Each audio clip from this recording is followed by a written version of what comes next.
Saudara yang kasih dalam Tuhan, hari-hari ini kita lagi ada berita seru, karena itu tentang GPCC dengan IUP-nya meminta royalti, dan banyak gereja sudah sedikit resah karena mendapat surat. Lalu hari-hari ini sedang rame di YouTube, dan akhirnya mulai rame, baik dari Instagramnya saya baca, adik saya yang saya cintai, Frankie Kuncoro juga memberi tanggapan. Lalu beberapa orang mulai memberi tanggapan, pro dan kontra, semua ada. Tapi saya mau ingatkan, buat setiap saudara pencipta lagu, kamu hebat. Buat setiap saudara yang akan menyanyikan lagu tersebut, kamu hebat. Tapi kalau ribut, tidak hebat. Program ini hanya membawa damai, membawa sukacita, no sensation. Tidak ada sensasi, saudara. Jadi program ini bukan untuk sensasi, program ini untuk membahas bersama. Karena saya percaya berbahagia orang yang membawa damai, karena mereka akan disebut anak-anak Allah. Bersama dengan saya juga ada seorang yang saya sebutnya hamba Tuhan, karena beliau saya kenal dalam ladang pelayanan, tetapi beliau dapat anugerah Tuhan, yaitu menjadi seorang pengacara.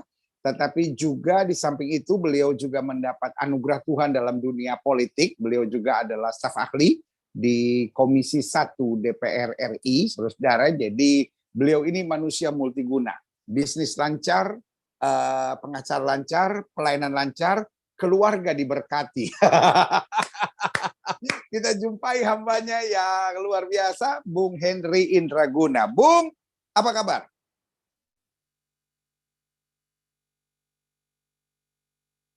Oh, Bung Henry masih mute. Shalom Pastor, apa kabar? Shalom, puji Tuhan. Aduh, sudah lama kita tidak bersuo. Sudah 10 tahun Pastor ya. 11. Karena satu hari buat kita itu sudah serasa 1 bulan. 1 tahun. Iya. Wow, luar biasa. Tapi sehat-sehat ya Bung ya. Puji Tuhan, haleluya. Kita semua sehat, diberkati oleh Tuhan. Istri, anak semua sehat? Puji Tuhan, semua sehat-sehat, semua luar biasa Pastor. Ya, jadi Bung Henry ini punya 1 anak putri dan 1 anak putra. Betul, Bung? Amin, betul Pastor. Dan 1 anak putrinya sedang mengikuti jejak beliau, sekolah pengacara juga ya, Bung ya? Puji Tuhan, haleluya Pastor. Haleluya. Dan saudaraku yang kasih dalam Tuhan, hari ini kita mau membahas hal-hal yang seru, karena ini sensitif dan ini sedang ramai, saudara-saudara. Dan karena GPCC dengan Frankie Kuncoro, ya kan, itu di tulisannya yang bilang nggak bisa, harus membayar royalti, ya kan. Sebagian bilang oke, kita nyanyi kembali lagu-lagu Kidung Jemaat. Sebagian lagi bilang sudah, kita kalau begitu nggak usah ada nyanyian, langsung firman. Ada berbagai tanggapan, saudara, ya kan. Haleluya, haleluya, puji Tuhan. Bung, ini saya bacakan dulu, Bung. Ada sebuah surat yang kemudian menjadi persoalan hari-hari ini di tengah gereja, karena tiba-tiba yang selama ini semua kita sukacita, sejahtera dalam memuji Tuhan, tiba-tiba mendapat banyak orang bilang ini adalah surat cinta yang tidak indah. Ya kan, jadi dari mana itu tadi saya udah siapkan. Nah ini dia, yes, surat tanggapan Insight Unlimited, ya kan. Pertengahan bulan Oktober tahun 2021 melalui salah satu platform komunikasi yaitu WhatsApp, muncul isu terkait hak cipta lagu rohani yang tersebar. Lalu bagaimana penjelasan sesungguhnya terkait isu tersebut? Ini surat dari Insight Unlimited Production, judulnya Tanggapan Insight Unlimited Publishing. Benarkah dunia pujian penyembahan rohani dikagetkan dengan surat edaran hak cipta? Pihak Insight Unlimited Publishing, selanjutnya disebut IUP, menjelaskan bahwa benar kami IUP memberikan penjelasan tentang streaming license melalui email kepada salah satu gereja yang bertanya. Namun sangat disayangkan ada pihak yang telah menyebarkan penjelasan kami tersebut dengan menambahkan judul yang tidak sesuai dan bahkan menambahkan informasi yang tidak dapat dipertanggungjawabkan kebenarannya. mengacu pada pengertian mengenai publishing, di mana publishing adalah pihak yang diberikan kuasa oleh pemilik atau pencipta lagu untuk mengelola, mengadministrasi, mengeksploitasi hak cipta, serta sekaligus melindungi dan mencegah karya cipta tersebut disalahgunakan penggunaannya oleh pihak tertentu, dan telah diketahui bersama bahwa hal ini, penyalahgunaan karya cipta, adalah hal yang kerap terjadi terutama di Indonesia. Sedangkan hak cipta atau karya cipta itu sendiri telah diatur dalam Undang-Undang RI nomor 28 tahun 2014 tentang hak cipta. Ketentuan mengenai hak cipta atau karya cipta tersebut berlaku umum, artinya berlaku baik untuk karya cipta sekuler maupun karya cipta rohani. Perkembangan zaman dan teknologi serta pandemi yang terjadi sejak tahun 2020 mendorong gereja-gereja untuk melakukan ibadah online, dan pada umumnya gereja-gereja menggunakan salah satu digital platform yaitu YouTube sebagai media untuk gereja bisa menyiarkan ibadah mereka. Platform YouTube memberikan perhatian khusus terhadap perlindungan dan pelanggaran hak cipta itu sendiri. Karena itu IUP menerbitkan streaming license sebagai jawaban atas kebijakan yang platform YouTube terapkan. Lalu apa itu streaming license? Streaming license adalah lisensi yang diterbitkan dan diberikan oleh IUP dengan tujuan agar gereja dapat menggunakan lagu-lagu yang berada dalam katalog IUP dalam ibadah online yang disiarkan tanpa dibatasi oleh berapa jumlah lagu yang akan dibawakan, tanpa dibatasi oleh berapa jumlah ibadah yang dilakukan dalam satu minggu. Untuk tahap awal, sebagai bentuk dan bagian dari IUP mengedukasi, termasuk pada menginformasi kepada gereja tentang prosedur dari streaming license, dan di mana pihak gereja bisa menggunakan lagu yang berada dalam katalog IUP selama 3 bulan, 12 minggu tanpa biaya. Selanjutnya kami memberikan pilihan kepada gereja untuk bisa melanjutkan berlangganan selama 12 bulan, 52 minggu dengan nilai investasi tertentu, atau sudah cukup terfasilitasi dengan 3 bulan, 12 minggu tersebut. Apabila gereja memiliki keterbatasan kemampuan terkait dengan nilai investasi yang IUP terapkan, IUP sangat mendukung agar gereja tetap aman dalam menggunakan lagu-lagu yang ada di dalam katalog IUP. Ya, gereja hanya cukup menghubungi kami melalui publishinginsightunlimited.com, dan akan ada form yang bisa dilengkapi oleh pihak gereja. Kami berharap melalui surat tanggapan ini kami dapat memberikan jawaban atas pertanyaan saudara terkait streaming license dan atas isu yang beredar, serta dapat mengedukasi kita semua sebagai gereja Tuhan. Terima kasih, Insight Unlimited Publishing. Nah, kira-kira itu Bung yang sedang terjadi hari-hari ini. Nah, surat ini beredar dan menimbulkan keresahan. Berbagai pertanyaan adalah begini.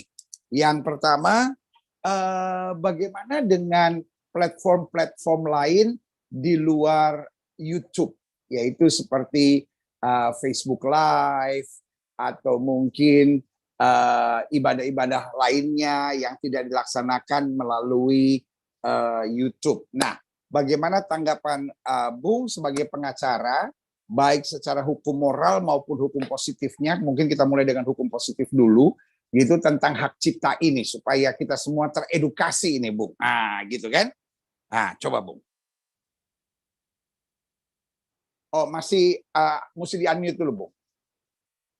Jadi gini, Pastor, kalau kita bicara tentang hukum, itu memang tidak bisa dipotong dari bagian akhir, tengah, atau awalnya saja. Jadi harus memang berurutan dari awal, tengah, dan akhir. Nanti takutnya akan terjadi gagal paham kepada pendengar. Ya, betul. Jadi alangkah lebih baik bahwa kita ini belajar hukum itu dari awal A sampai Z, ya kan? Ya. Nah, maka kita pahamin dulu tentang hak cipta ini dulu. Jadi kita harus paham dulu, ya kan? Hak cipta itu bermula itu awalnya itu ada pencipta, ada yang diciptakan, ciptaannya. Jadi pencipta ini menciptakan. Pencipta adalah siapa? Kita ini, si penyanyi, ya kan? Menciptakan apa? Lagu, kan begitu ya? Jadi pencipta menciptakan lagu. Nah, selanjutnya dia mempatenkan hak lagu itu, hak cipta tersebut. Jadi pencipta menciptakan lagu, setelah menciptakan lagu didaftarkan hak ciptanya, kan begitu ya? Oh, jadi minta maaf potong lu, Bung. Jadi bisa saya daftarkan hak cipta, bisa juga tidak? Ya, jadi gini, kalau kita bicara pencipta yang diatur dalam diatur dalam pasal 1 ayat 2 Undang-Undang Republik Indonesia nomor 28 tahun 2014 tentang hak cipta dinyatakan pencipta itu adalah seorang atau beberapa orang yang secara sendiri-sendiri atau bersama-sama menghasilkan suatu ciptaan yang bersifat khas dan pribadi. Ini pencipta. Ya, dia menciptakan berarti ya, menciptakan. Nah, apa yang diciptakan ciptaannya itu? Ciptaannya menurut pasal 1 ayat 3 Undang-Undang Republik Indonesia nomor 28 tahun 2014, ciptaan itu adalah setiap karya cipta di bidang ilmu pengetahuan, seni, dan sastra yang dihasilkan atas inspirasi, kemampuan, pikiran, imajinasi, kecekatan, keterampilan, atau keahlian yang diekspresikan dalam bentuk nyata. Ini ciptaan, ya. Jadi pencipta menciptakan. Kalau sekarang pembahasannya adalah lagu. Tapi kalau bahasa dalam undang-undangnya tadi yang saya bacakan. Nah, selanjutnya setelah dia menciptakan, dia daftarkan hak ciptanya supaya orang nanti tidak ikut-ikutan, tidak memakai dengan sembarangan. Nah, berdasarkan pasal 1 ayat 1 itu Undang-Undang nomor 28 tahun 2014 tentang hak cipta dikatakan hak cipta adalah hak eksklusif. Hak eksklusif pencipta yang timbul secara otomatis berdasarkan prinsip deklaratif setelah suatu ciptaan diwujudkan dalam bentuk nyata tanpa mengurangi pembatasan sesuai dengan ketentuan peraturan perundang-undangan. Jadi kalau sudah didaftarkan hak cipta, dia terlindung di dalam undang-undang.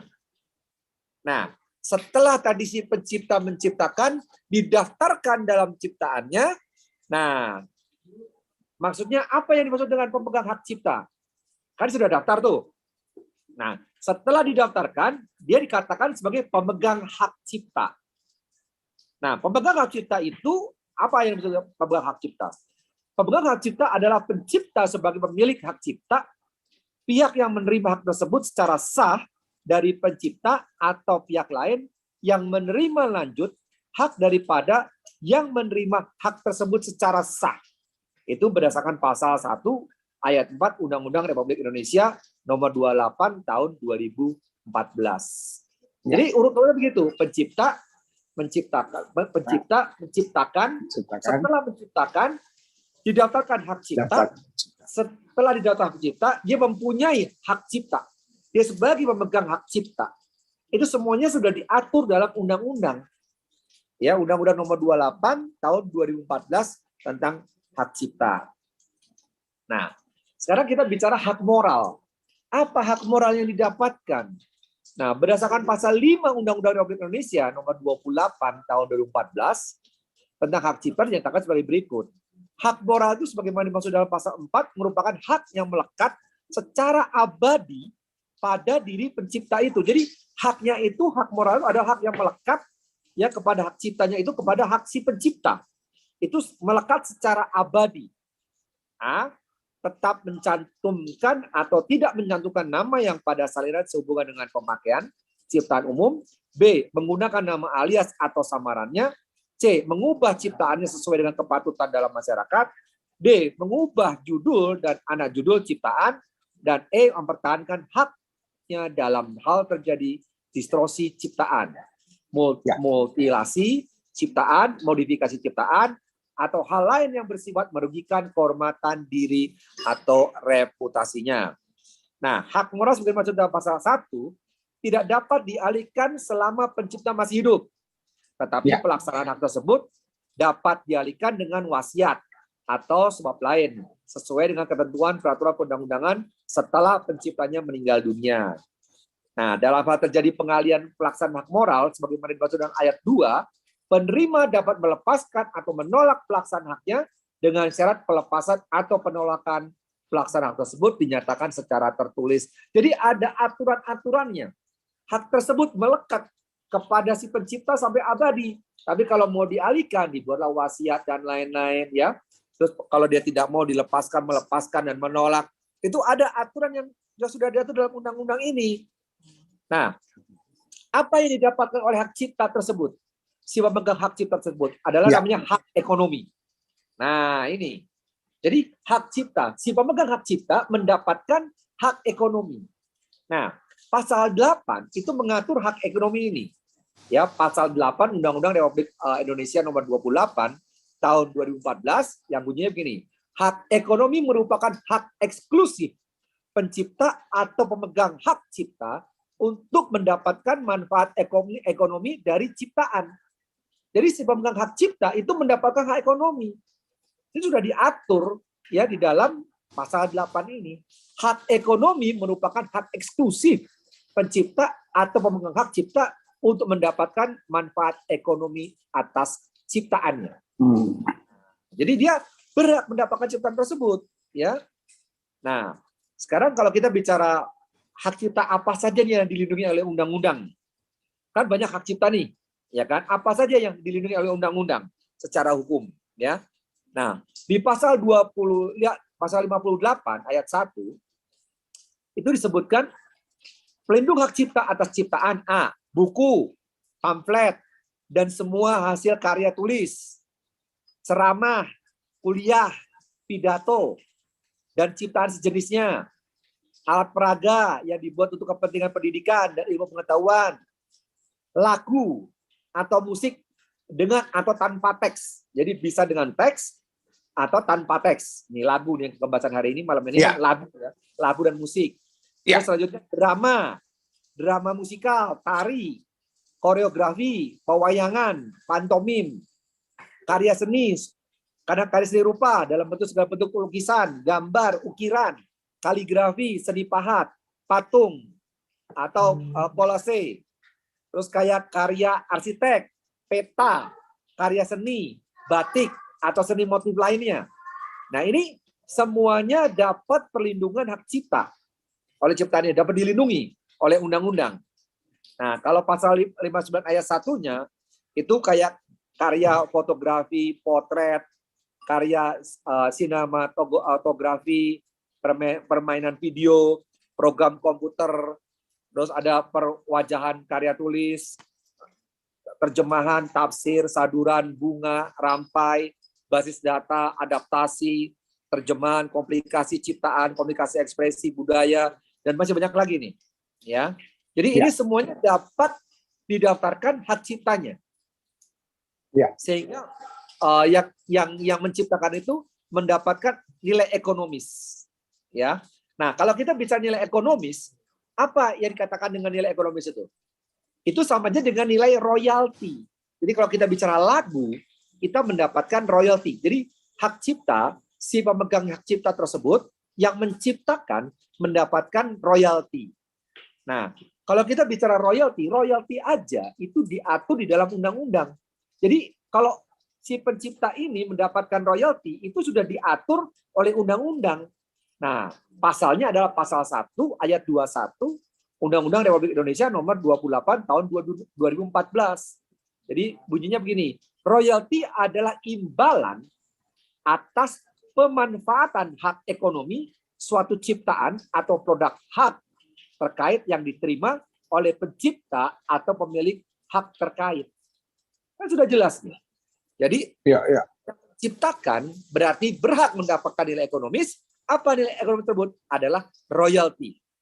Jadi royalti dia mendapatkan imbalan atas pemanfaatan ekonomi atau atas suatu ciptaan produk tersebut, ya kan? Jadi ya harus bayar, Pastor. Kalau memang kita pakai harus bayar. Cuman permasalahannya sekarang undang-undang mengatur bahwa penggunaannya tersebut harus secara komersial. Nah, apakah kita misalnya gini, kita menyanyikan lagu Indonesia Raya, ya, misalnya ini di kelas sekolahan, anak-anaknya menyanyikan lagu Indonesia Raya, itu kan Indonesia Raya, lagu Indonesia Raya, itu kan ada penciptanya, dan itu ada hak ciptanya.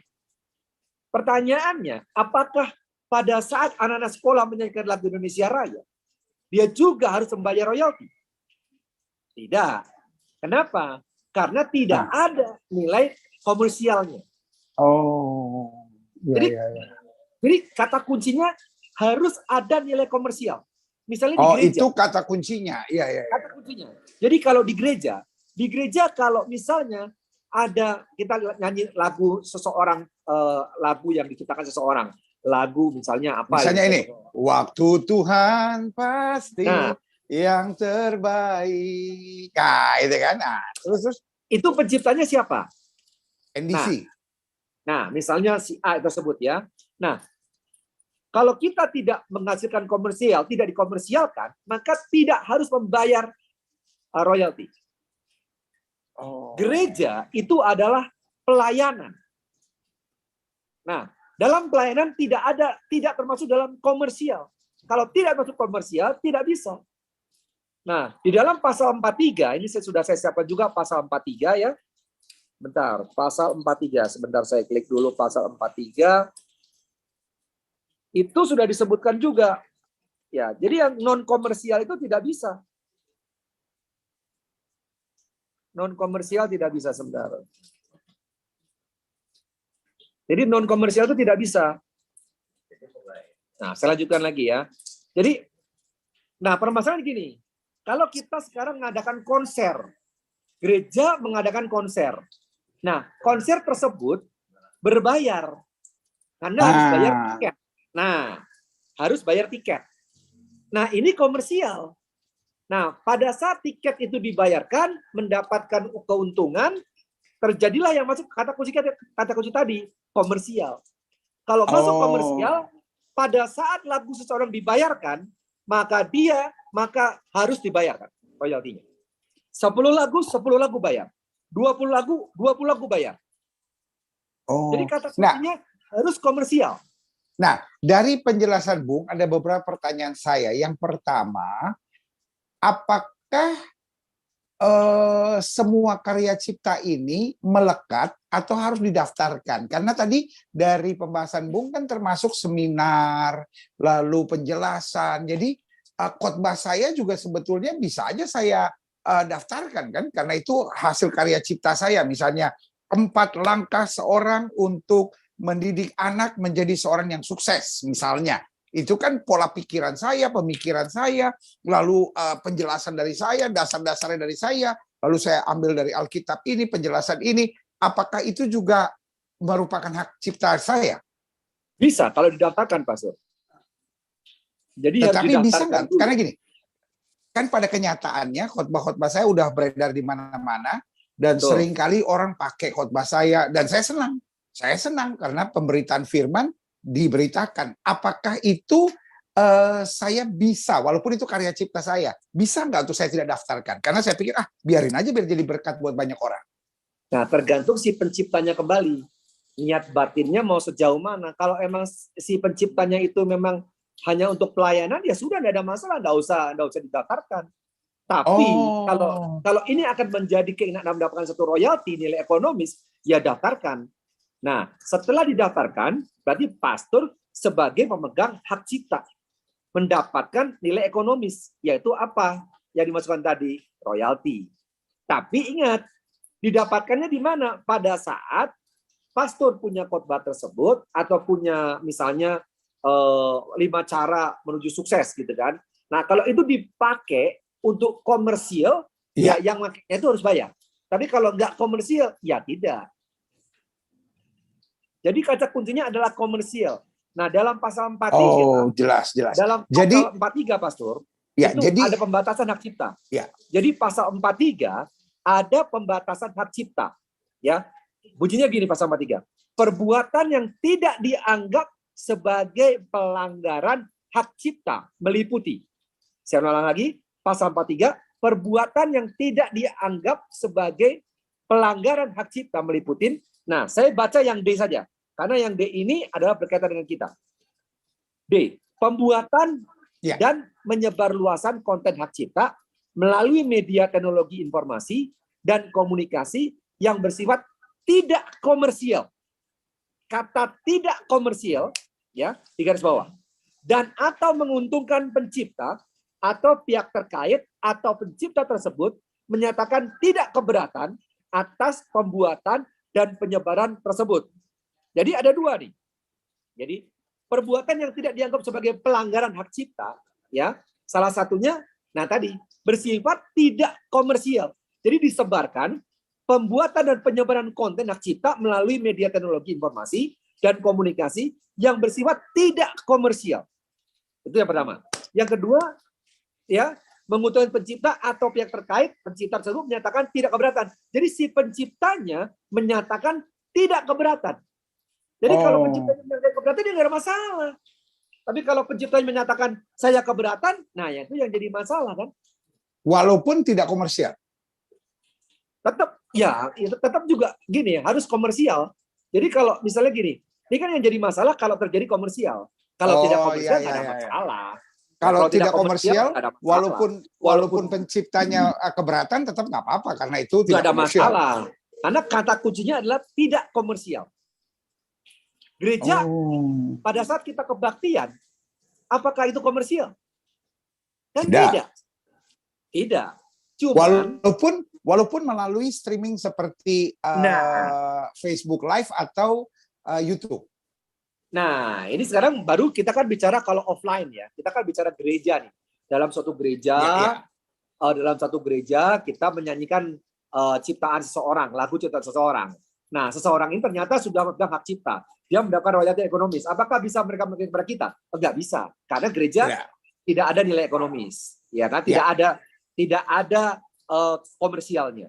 Nah, sekarang permasalahannya muncul pada saat di tahun 2020 karena pandemi Covid kan tidak dilarang untuk datang ke gereja. Ya kan? Nah, mulailah dengan live.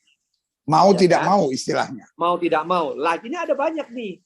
Kalau lewat Instagram, Facebook, kita melakukan live, kita bawa lagu. Nah, apakah itu komersial? Komersialnya di mana? Nggak ada. No. Nah, permasalahannya muncul pada saat masuk ke YouTube. Nah, begitu masuk ke YouTube, itu kan muncul viral kan. Viral nanti banyak yang lihat kan. Karena banyak yang lihat, nah, kita dibayar nih. Ya kan? Oleh si Google itu kan. Kita dibayar. Jadi, minta maaf Bung, itu ada dua. Jadi apakah saya mau monetize atau saya tidak mau monetize. Jadi kalau saya monetize itu saya akan dibayar. Tapi meskipun banyak yang nonton, tapi kalau saya off monetize-nya, artinya saya tidak akan dibayar. Gitu. Nah, kalau tidak dibayar, tidak ada komersialnya. Tapi kalau sudah monetize, masuklah keuntungan, keuangan, uang di situ masuk, berapapun nilainya, itu sudah masuk komersial. Maka kita harus bayar. Jelas. Kata kuncinya adalah komersial. Kata kuncinya pokoknya komersial. Nah, Bung, ini untuk edukasi kita sekalian, ini kan ada Bung tadi bilang royalti. Nah, siapa yang menentukan royalti, Bung? Misalnya kan kalau monetize itu kan kecil sekali kan, cuma berapa rupiah gitu per ininya. Nah, lalu siapa yang menentukan misalnya gini, kalau orang mau pakai lagu saya, kebetulan saya tulis beberapa lagu, tetapi saya seperti yang Bung bilang, saya berhak untuk daftarkan, saya berhak untuk tidak daftarkan. Jadi saya memilih untuk tidak mendaftarkan. Atau saya pun akan daftarkan, tetapi saya tidak mewajibkan, tidak memberikan nilai ekonomis. Pokoknya siapapun mau pakai silahkan, kalau bisa tulis karya dari Glow Music atau Glow Praise and Worship, misalnya begitu. Nah, sekarang kalau saya misalnya mau kenakan biaya, misalnya saya mau kenakan biaya, itu royaltinya diatur oleh YouTube, diatur oleh pemerintah, atau saya menentukan, saya mau lagu saya setiap kali dipakai 5 juta misalnya. Nah, jadi begini Pastor, di dalam Undang-Undang Hak Cipta ini sudah diaturkan bahwa yang mengaturnya itu saya baca di pasal 22, yaitu ada lembaga manajemen kolektif.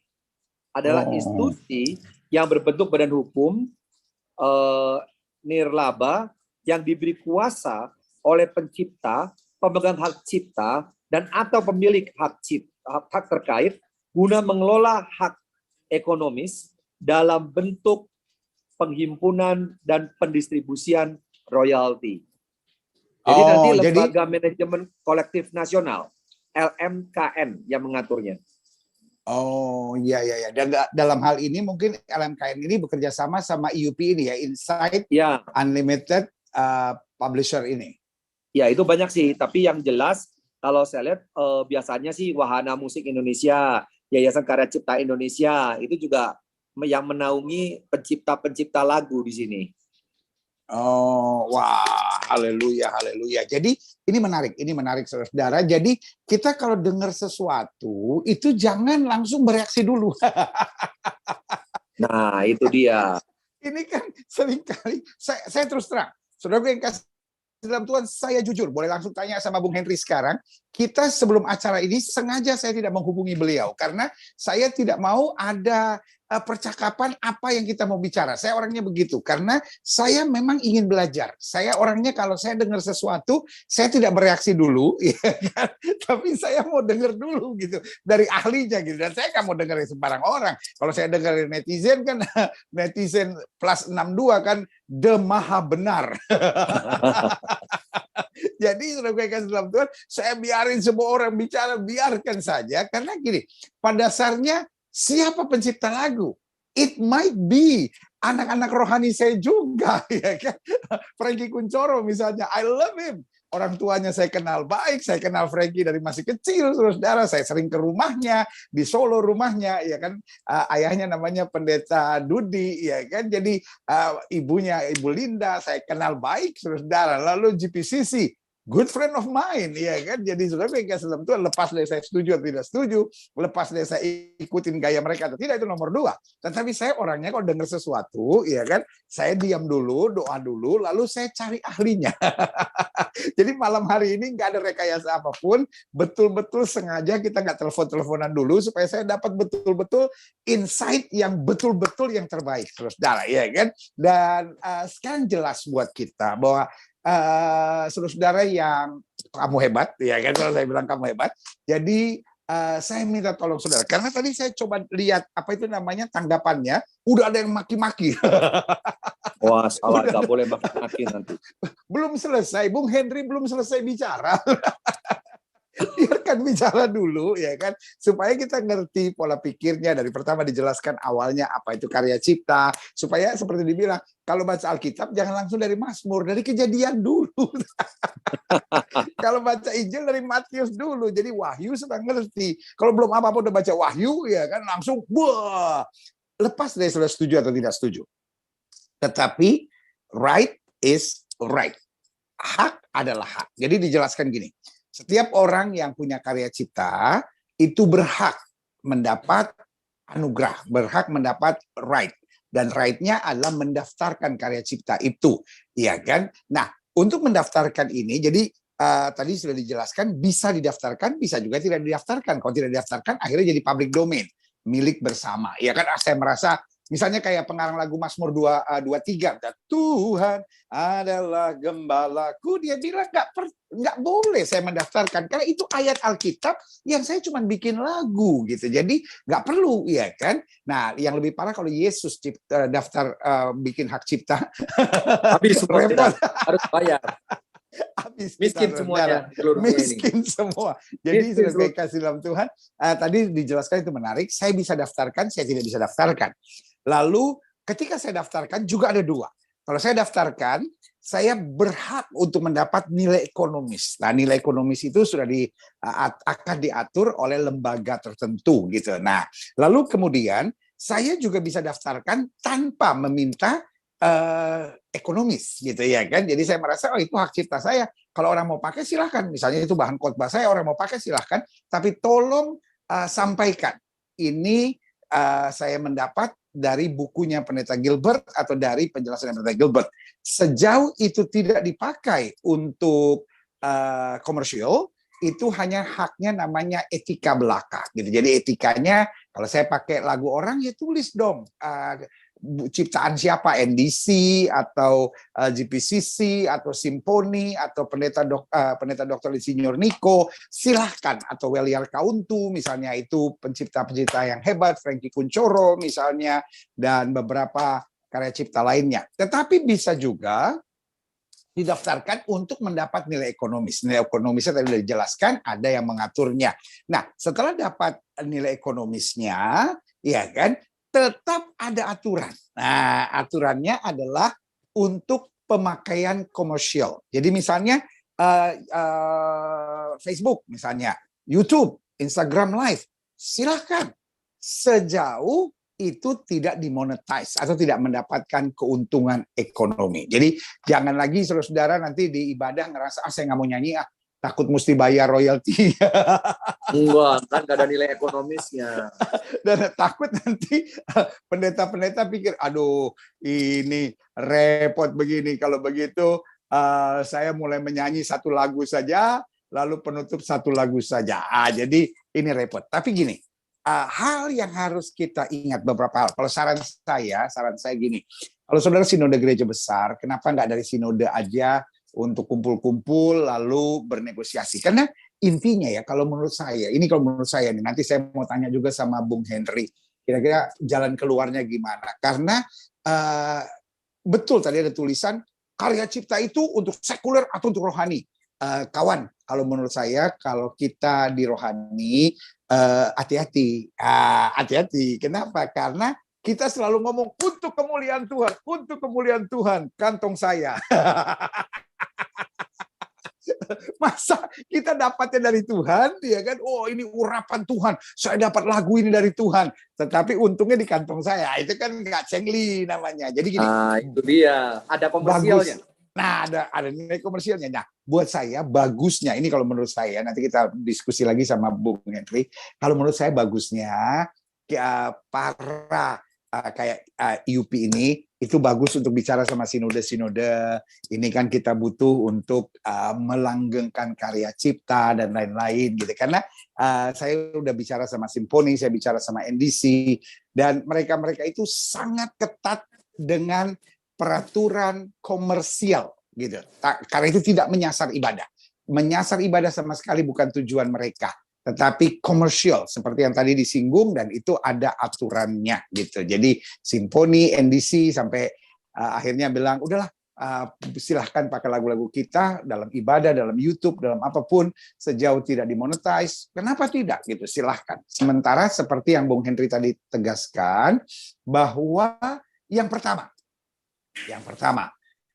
ibadah online itu bukan pilihan, tapi ibadah online adalah keharusan. Itu peraturan pemerintah, saudara. Jadi bukan orang mau memilih online gitu, sehingga harus ada lagunya juga kan gitu. Jadi ini bukan betul-betul bukan pilihan. Jadi jangan sampai istilah bahasa Indonesia bilang udah jatuh ketiban tangga lagi, udah repot. Karena buat sebagian gereja susah loh Bung, untuk beli kamera, untuk beli ini untuk persiapan online. Orang Papua bilang, kok pikir online murah kah? Jadi udah setengah mati biayanya keluar, tiba-tiba ketiban tangga lagi, lagunya pun dikenakan royalti gitu. Jadi mari sadar supaya jangan sampai gereja-gereja diperberat. Dan ya tetap ada pilihannya, ada lagu Kidung Jemaat, ada lagu Dua Sahabat Lama, ada buku-buku lagu Nafiri Kemenangan, itu semua adalah public domain, jadi silahkan dipakai. Tetapi yang lebih tepat kalau saya bilang untuk IUP dan kawan-kawan GPCC, Franky Kuncoro, dan mungkin tim yang lain, ada baiknya hal seperti ini duduk dan ngobrol gitu ya kan, duduk dan ngobrol supaya jangan terkesan yang selama ini kita bersatu dalam pujian. Karena kalau menurut saya loh Bung, ini kalau menurut saya Bung, kita juga gitu telah membuat lagu ini menjadi populer karena kan dinyanyikan oleh kita gitu kan, kita sebarkan di media-media kita sehingga akhirnya lebih populer. Dan orang yang misalnya kayak di Papua, di Sumba yang tadinya nggak tahu lagu ini, tetapi karena mereka satu denominasi sama kita, misalnya GBI dalam hal ini, lalu GBI menyanyikan, lalu mereka nonton dari kita, mereka menyanyikannya juga. Menurut Bung bagaimana penyelesaiannya? Jadi gini. Jadi sebetulnya gini ya, saya terlepas daripada hukum yang ada di Indonesia yang sudah mengatur tentang hak cipta ya. Kalau seseorang mau menciptakan satu lagu untuk Tuhan, untuk kebesaran nama Tuhan, berarti kan niat batinnya itu kan untuk pelayanan. Mensrea ini, niat batinnya itu kan emang untuk pelayanan, bukan untuk komersial. Kalau untuk komersial lebih bagus menciptakan lagu-lagu dunia, nggak perlu lagu gereja. Ya, jadi jangan mencampur adukan urusan kepercayaan dengan komersial. Itu saya paling tidak suka. Jadi mengatasnamakan agama, mencari uang.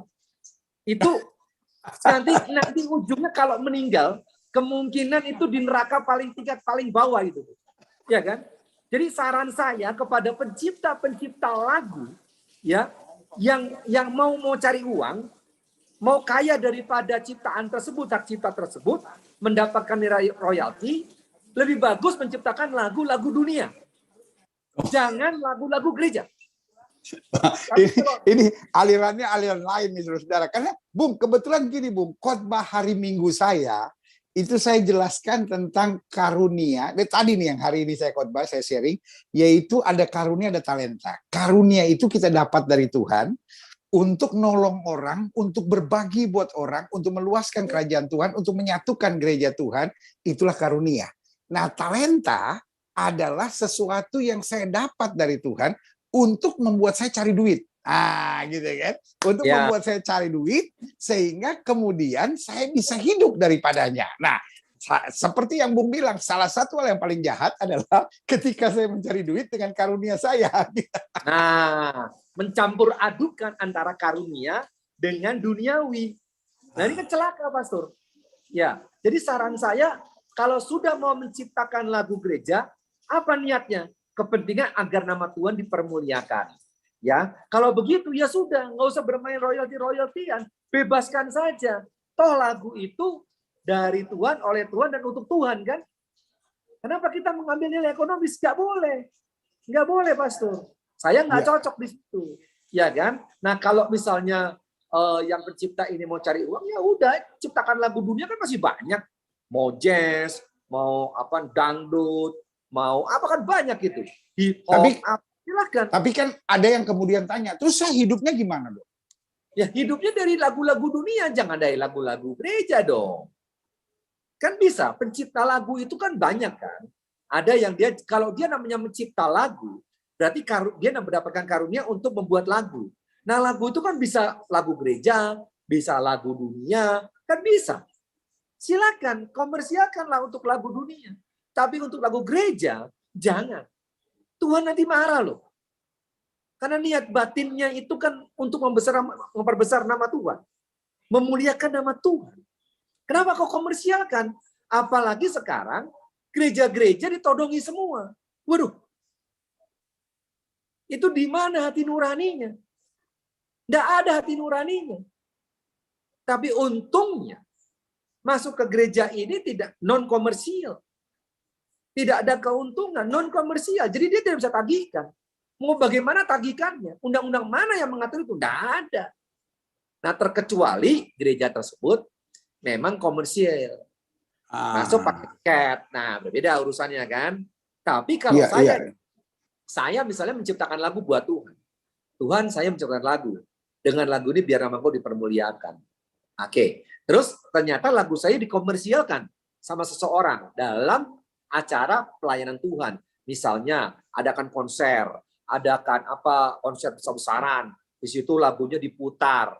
Memang tiket diperjualbelikan, tapi tiket itu benar-benar murni untuk pelayanan Tuhan, untuk membayar gedungnya, membayar tempatnya, sound system, panitia dan lain-lain. Habis. Tujuan panitia mengadakan konser ini adalah untuk kemuliaan nama Tuhan. Nah, permasalahannya sekarang dari kacamata hukum memang sudah terjadi komersial, sudah menjual tiket. Ya kan? Tetapi kan poinnya bukan di situ, dia kan pelayanan. Non komersial.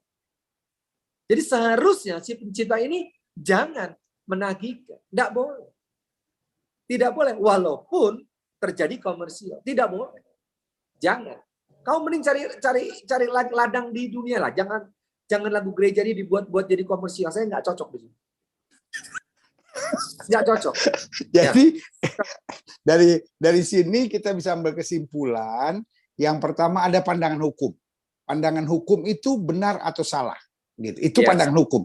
Benar atau salah, ada hukumnya atau tidak ada hukumnya.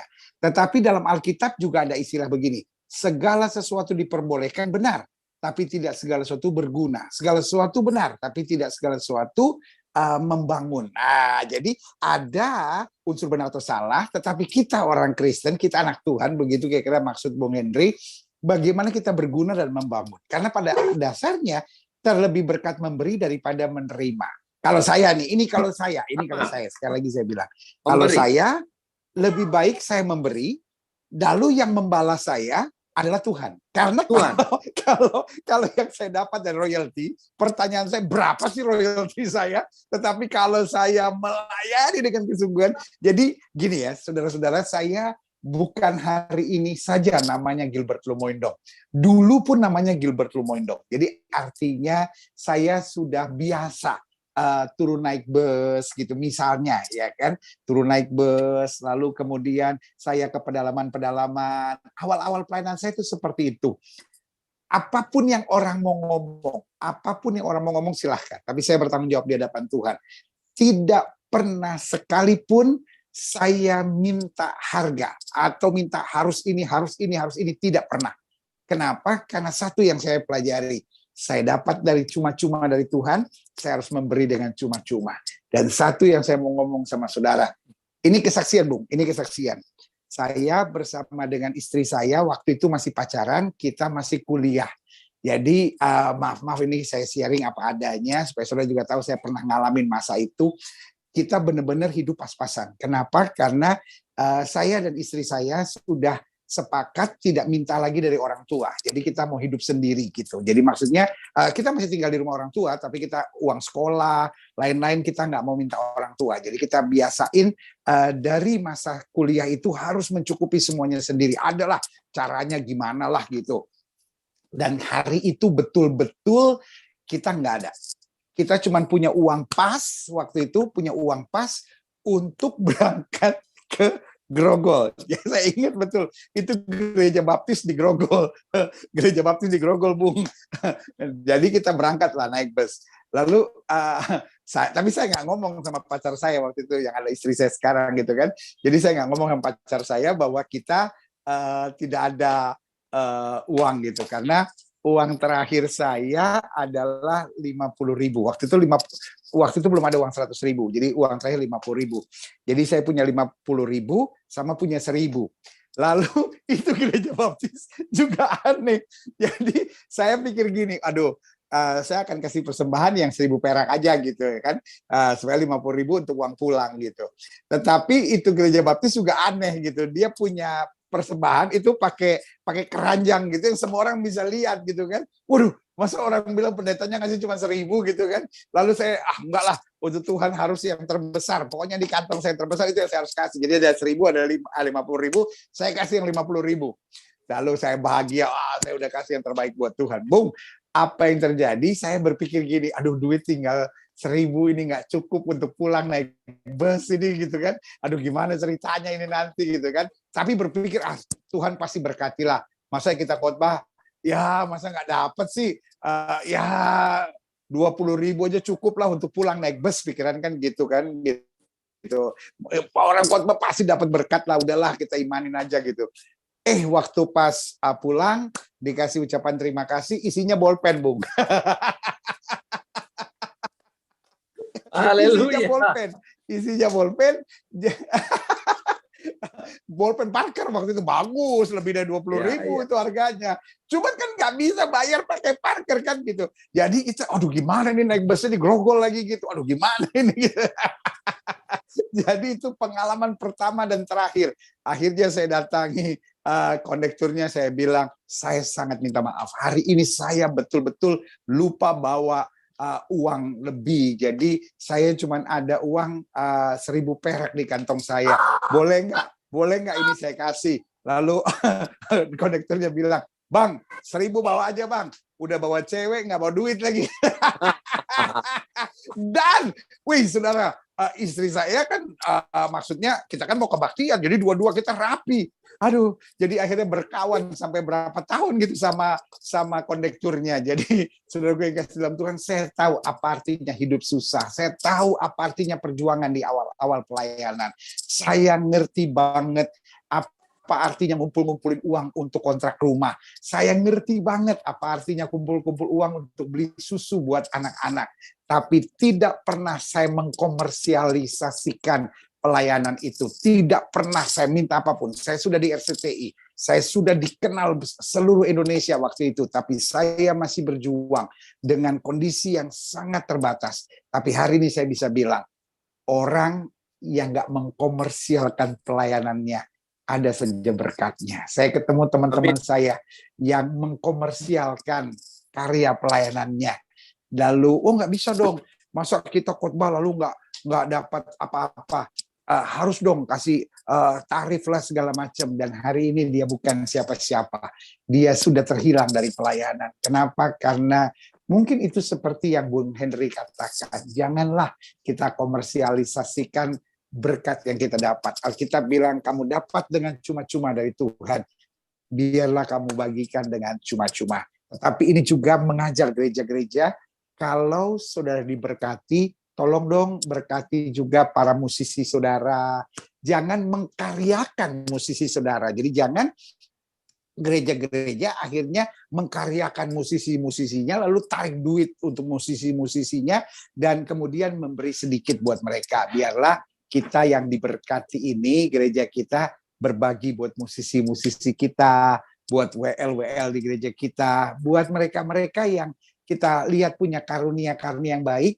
Kenapa kita sebagai gereja yang which is kita juga dapat berkat dari jemaat, dan karena mereka juga, karena khususnya gereja tertentu, misalnya kalau kayak Glow, orang datang ke Glow itu banyak hanya untuk mendengar khotbah. Betul ada puji-pujian, kita sangat merawat para pemuji kita, ya kan? Tetapi ada gereja-gereja tertentu, minta maaf, orang datang bukan karena khotbah pendetanya, tetapi karena pujiannya asik, karena pujiannya luar biasa. Mari kita saling menghargai. Karena saya juga yakin, saya juga setuju bahwa para musisi, para pemuji adalah hamba-hamba Tuhan yang perlu diperhatikan, perlu diberkati. Jadi hari ini saya percaya apa yang masukan yang kita dapat dari saya, juga dari Bung Henry. Jadi kacamata kita agak sedikit berbeda. Kalau Bung Henry sangat keras, bilang tidak bisa, pokoknya jangan.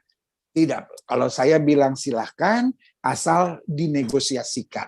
Surat bukanlah cara yang terbaik untuk mengedukasi jemaat. Kalau kita mau mengedukasi, apalagi ini sesuatu yang baru ya, mungkin kalau di Amerika biasa aja, karena pola hidup di sana juga biasa aja.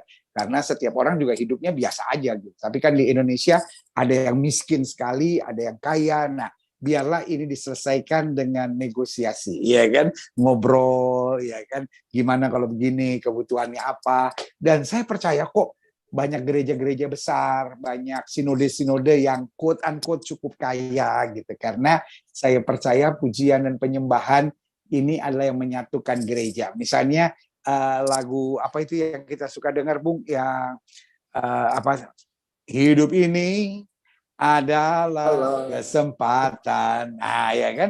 Lagu ini, saudara-saudara, orang Katolik menyanyikannya, orang Pantai Kosta menyanyikannya, orang Gemi menyanyikannya, orang HKBP menyanyikannya. Dan buat saya, sang pencipta lagunya ini kawan saya, sekarang sudah meninggal. Dia waktu lagu ini booming di mana-mana, dia ditanya, apakah ini mau dijadikan hak cipta? Langsung dia bilang tidak. Saya berdosa. Ini bukan lagu saya, ini Tuhan punya. Tuhan yang kasih kepada saya, nggak berhak saya ambil uangnya, karena ini Tuhan punya. Siapapun mau menyanyikannya, siapapun mau menaikkan pujian buat Tuhan lewat lagu ini, mau katanya dirubah, mau musiknya dirubah, karena yang dikenal sekarang itu bukan asli karangan beliau, karena sempat dirubah-rubah untuk dibuat lebih bagus gitu, iya kan? Dia bilang silahkan, saya dapat dari Tuhan, saya mau bagi untuk kemuliaan Tuhan. Jadi terserah saudara, ya kan. Tapi kalau saudara mau berkeras dengan hak cipta, itu sesuai dengan hukum, silahkan, saudara, ya kan. Tetapi saudara mau caranya kasar, pokoknya kalau enggak saya matiin, saya tuntut juga bisa, ya kan. Tapi juga mungkin akan yang lain juga akan pakai pengacara, akan adu di pengadilan, ya kita nggak tahu apa akibatnya. Tetapi saran saya kalau saudara mau tetap berkeras seperti itu, silahkan. Tetapi negosiasi pasti lebih baik. Tetapi kalau mau dengar saran hari ini, dan juga saya lihat dari masukan-masukan yang ada di live chat saya hari ini, sebagian besar lebih akan mendoakan IUP, lebih sekedar mendoakan GPCC, lebih sekedar mendoakan, lebih semakin mendoakan adikku Frankie Kuncoro. Kalau kalian semua menyadari bahwa ini Tuhan punya, kita kembalikan buat nama Tuhan. Dan untuk mendapatkan hal yang lain, silahkan bernegosiasi dengan baik. Tetapi yang pasti hukumnya, kalau tidak untuk komersial, tidak bisa menagih kepada siapapun. Betul. Karena kalau sudah memaksakannya, saya takutnya ada kelompok-kelompok lain yang akan tersinggung, lalu kemudian pakai jasa pengacara, atau mungkin gereja itu gembalanya adalah seorang pengacara. Ya kan? Saya kenal ada gereja yang gembalanya adalah pengacara, misalnya Tommy Sihotang. Tommy Sihotang itu adalah seorang gembala di gerejanya, wakil gembala kalau saya nggak salah. Ya kan, dan ada beberapa pengacara yang saya kenal juga adalah gembala di gerejanya. Tiba-tiba dia somasi, saudara, jadi persoalan. Jadi persoalan. Jadi karena itu, saudara kasih dalam Tuhan, hari ini kita berbincang-bincang, at least kita tahu itu hak saudara, tetapi ada himbauan moral, mari kita dengan cara yang lebih elegan, atau mungkin ada himbauan yang lebih keras, saudara-saudara, bahwa kan kita dapatnya cuma-cuma dari Tuhan. Bagaimana kalau Tuhan akhirnya kasih royalti untuk napas kita, Tuhan kasih royalti untuk setiap karunia kita, ya kan, repot kita. Biarlah kita mencari kerajaan Allah dan kebenaran yang terlebih dahulu. Simpanlah harta kita di sorga. Biarlah royalti kita Tuhan aja yang bayar. Karena kalau royalti kita Tuhan yang bayar, maka percaya saya sudah ngalamin. Saya tahu apa artinya susah beli susu buat anak. Saya tahu apa artinya susah untuk ngumpulin duit untuk kontrakan rumah. Saya tahu. Jadi jangan pernah pikir saya mulai dari langit gitu, wah langsung jadi pendeta yang dikenal. Enggak. Saya mulai dari bawah. Saya mulai dari bawah. I know apa itu perjuangan. Dan satu yang saya bilang, bersama Tuhan, tidak pernah Tuhan tinggalkan kita. Ada saja berkat. Kira-kira gimana, Bung? Tanggapan Bung terakhir. Ya, tanggapan saya terakhir begini, Pastor. Kalau kita melihat dari sudut pandang hukum, ya, kalau bicara royalti, apapun juga kalau akibat daripada dipakainya lagu tersebut sehingga akhirnya ada nilai ekonomis, dia harus bayar. Itu undang-undang. Harus bayar. Itu undang-undang yang bicara. Mau itu bicara gereja atau non gereja, ya, tetap harus bayar karena ada nilai ekonomis. Tapi kalau tidak ada nilai ekonomis, tidak harus bayar. Tidak harus bayar. Tidak ada undang-undang yang mengatur harus bayar. Kalau non komersial, ya. Nah, terkait daripada Insight Unlimited Publishing, saran saya di luar daripada hukum, sudahlah, jangan masuk-masuk ke gereja-gereja atau agama-agama lah. Masih banyak yang lain. Karaoke, pub itu kan kalau itu kan bisa ditagihkan semua. Karaoke, pub, restoran, rumah makan, itu kan ada lagu-lagunya, Pastor. Ada lagu. Nah, lagu ini kan dibuat komersial karena dia berdagang makanan, berdagang misalnya ayam atau kopi atau apa, itu komersial, tagihkan. Karena dengan lagu tersebut orang nyaman di kafe tersebut. Nah, karena orang nyaman, akhirnya dia lama di situ. Ya, beli makanan ini itu komersial, itu tagih-tagihkan masih banyak sekali. Karaoke, kafe, itu banyak, bioskop semua banyak. Banyak sekali. Ya, tapi sudahlah, jangan masuk ke tempat-tempat ya kayak agama, ibadah, kepercayaan, janganlah. Ya ini kan Tuhan punya, apa enggak takut sama Tuhan?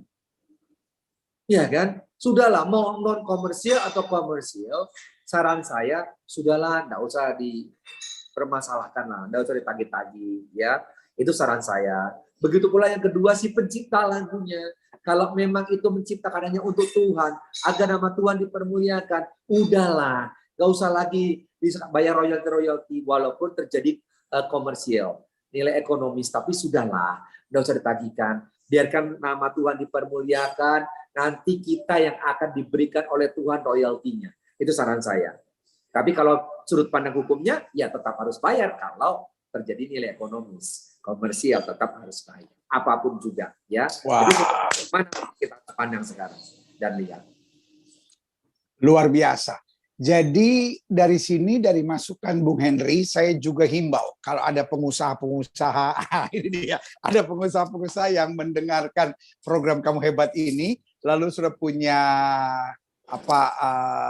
restoran atau apa-apa. Kenapa tidak mulai sekarang sudah putar lagu-lagu rohani, ya kan? Dan lewat itu saudara juga bisa memberkati, ya kan? Karena saudara kan punya nilai ekonomis nih, saudara kan punya dagang kan, punya bisnis kan, ya kan? Daripada saudara share lagu dangdut, ya kan? Kenapa nggak saudara memberkati orang dengan puji-pujian? Dan saudara punya salon, bisa saya sering kok masuk salon lalu saya dengar lagu-lagu rohani, bukan saya ke salon, istri saya ke salon, saya cuma nemenin, iya kan. Saya dengar lagu-lagu rohani, saya hadir ke toko apa-apa waktu itu saya dengar lagu-lagu rohani gitu ya kan. Saya dengar di klinik misalnya lagu-lagu rohani, klinik kecantikan misalnya. Nah, saudaraku yang kasih dalam Tuhan, kenapa kita nggak mulai juga membantu? Ini saya pikir ini perbincangan ini juga keluarkan sesuatu yang baik, bahwa kalau ada pengusaha-pengusaha Kristen yang punya usaha dan lain-lain dan merasa bagus, mungkin lewat instrumentalnya, mungkin lewat puji-pujiannya, ya kan, dengan cara itu tanpa terasa sudah memberkati IUP, memberkati JPCC, memberkati Frankie Kuncoro, dan juga memberkati hamba-hamba Tuhan para pemuji yang lain. Nah, itu jalan keluar yang paling mantap, kira-kira begitu ya Bung ya. Tuh ya. Jadi memang kalau ada nilai komersialnya tetap harus dibayarkan. Apapun juga kalau memang itu sudah kita harus dibayarkan. Cuman kan pembayaran ini kan bisa aja kita bernegosiasi dengan lembaga manajemen kolektif nasional ini ya. Jadi misalnya 1 bulan kita bayar dengan nilai yang sudah ditentukan, misalnya X, angkanya misalnya 5 juta fix gitu, atau 2,5 juta fix, tapi boleh memandangkan semua lagu setiap hari di kafenya, kan bisa juga. Kan nggak harus setiap lagu misalnya ada 10 atau 20 satu hari itu dikumandangkan harus dibayar kepada 20, kan enggak. Jadi kan ada nilai fixnya, nilai angka yang komersial yang sudah disepakati bersama kan. Jadi cukup bayar ya 5 juta, 10 juta atau berapa 1 bulan, ya bebas mengumandangkan lagu-lagu apa saja terserah sama dia. Silakan saja. Dan itu sudah nanti diatur oleh lembaga manajemen kolektif nasional ya kan. Jadi kita juga bisa ngecek di situ. Kalau misalnya ada juga gini kan, misalnya ada satu agenda kita rapat yang beruntun ya selama 30 hari. Nah, selama 30 hari ini rapat beruntun ini selalu mengumandangkan 3 lagu yang punya orang harus gitu kan. Nah, itu kita bisa tanyakan ke lembaga manajemen kolektif ini. Nah, si 3 lagu ini penciptanya siapa? Nah, selanjutnya bernaungnya di mana? Apakah di Wahana Musik Indonesia atau Yayasan Karya Cipta Indonesia? Nah, selanjutnya kita bernegosiasi dengan mereka nantinya. Nah, bernegosiasi ini saya ada acara 30 hari nih. Dalam 30 ini setiap kegiatan itu 3 lagu yang saya harus bawakan. Dan ini sifatnya komersial. Nah, bisa nggak saya negosiasi setiap 30 hari kerja, 30 hari ini bayarnya 10 juta. Itu bisa, Pastor. Setelah bayar 10 juta, ya udah selama 30 kegiatan ini 3 lagu dikumandangkan terus, tidak ada masalah. Dia sudah membayarkan royaltinya. Ya, itu bisa negosiasi sifatnya. Ya, jadi bukan pasti harus bayar nilai segini, angkanya segini, saklek, enggak juga. Itu sifatnya masih negosiasi. Bicarakan dengan badan terkaitnya. Kalau nggak tahu ya tidak, makanya lembaga manajemen kolektif nasional. Wah, luar biasa. Luar biasa. Saudara yang kasih dalam Tuhan, inilah gunanya perbincangan, saudara. Jadi, mari kita khususnya anak-anak Tuhan, jangan terlalu sensitif kok. Dengar sesuatu langsung emosi dulu, belum tahu sudut pandang hukumnya dan lain-lain. Itu bukan gue banget. Dan itu bukan kamu hebat banget. Karena kita udah tagline kita, kamu hebat. Jadi harus melihat segala sesuatu dengan kehebatan. Jadi dari sini kita bisa melihat bahwa yang pertama pelajaran kita adalah mari kita lihat sudut hukum supaya kita nggak salah secara hukum. Lalu yang kedua, mari kita lihat rancangan Tuhan supaya kita jangan salah secara di dalam kacamata Tuhan. Karena selalu saya bilang gini, salah hukum ujung-ujungnya paling masuk penjara, berapa lama sih gitu ya kan. Tapi kalau salah di hadapan Tuhan, Yesus bilang, "Enyah dari hadapanku, hai kamu pembuat kejahatan." Ya kan, karena kalimatnya, "Bukankah aku sudah bernubuat demi namamu, bukankah aku sudah usir setan demi namamu." Nanti ada tambahan, "Bukankah aku sudah ciptakan lagu untukmu." Lalu Yesus bilang, "Iya, tapi kamu minta royaltinya." Bukan untuk aku, untuk kantongmu sendiri. Ya kan, jadi saudara gue kasih dalam Tuhan, yang pertama sudut hukumnya gimana. Lalu rencana Tuhannya gimana. Lalu yang ketiga, bagaimana kita saling menghargai, iya kan? Jadi jemaat ya perlu dihargai. Orang-orang yang betul-betul memuji Tuhan ya perlu kita hargai. Tetapi orang-orang yang juga menciptakan lagu perlu kita hargai. Dan untuk itu mari kita luas berpikirnya. Jadi hari ini kita juga belajar dari Bung Henry bahwa berpikir itu nggak bisa hanya hukum atau tidak hukum gitu, karena beliau sebagai ahli hukum mengerti bahwa dalam sidang-sidang setiap orang juga masing-masing berpegang pada hukum, jaksa berpegang pada hukum, ya kan, hakim berpegang pada hukum, pengacara berpegang pada hukum. Nah, tetapi ujung-ujungnya apa? Nah, itu kan bisa negosiasi, bisa perdebatan, bisa apapun. Intinya pasti ada jalan tengah, jalan keluar, jalan yang terbaik. Karena itu yang disarankan oleh Bung Henry, kenapa nggak ngobrol gitu? Kalau ada urusan sama gereja, ya ngobrol aja, apalagi ada gereja yang mungkin kaya gitu, ya silakan gitu. Yang penting bukan sebagai penekanan, karena kalau udah istilahnya hukum, maka tidak ada lagi kasih, tidak ada lagi kebersamaan, tidak ada lagi kekeluargaan, dan tidak ada lagi ketulusan untuk memuliakan Tuhan. Bagaimana kita bisa memuliakan Tuhan sambil nyanyi kita mikir, waduh, ini udah 3 bulan nih, ini tagihan bentar lagi turun lagi. Jadi jemaat lagi memuji Tuhan, gembalanya ngitung, ya ilah nih WL gua pakai lagu itu lagi, pakai lagu itu lagi. Jadi akhirnya WL-nya menyembah Tuhan, gembalanya deg-degan. Jadi saling menghargai itu penting, karena kita harapkan juga lebih banyak karya dari para pemuji-pemuji, lebih banyak karya dari pencipta-pencipta lagu rohani. Dan pada saat yang bersamaan nggak ada yang dirugikan, biarlah semua boleh jadi untuk kemuliaan nama Tuhan.